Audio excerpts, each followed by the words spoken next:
పితా పుత్ర పరిశుద్ధాత్మ నామమున ప్రభువునందు మిక్కిలి ప్రియమైన సహోదరి సహోదరులారా, క్రీస్తు శిలువలో పలికిన అమృత వాక్కు, 4వ వాక్కు, నా దేవా నా దేవా నన్ను నేల విడిచిదివి.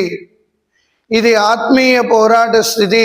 ప్రియులారా, తను మానవుల్ని రక్షించాలి అంటే, తన తండ్రి ప్రణాళిక నెరవేర్చాలి అంటే, తను ఆదరణకర్తను పంపించాలి అంటే ఈ శిలువ యాగాన్ని ఆయన పూర్తి చేయాలి. ఇది తండ్రి దేవుని యొక్క ప్రణాళిక. ఈ వాక్యం చూడడానికి ఎడబాటులా కనబడుతున్న ఎడబాటు కాదు. ఇది ఆత్మీయ విరహ వేదన అని చెప్పొచ్చు, ఆత్మీయ వేదన అని చెప్పొచ్చు ప్రియులారా.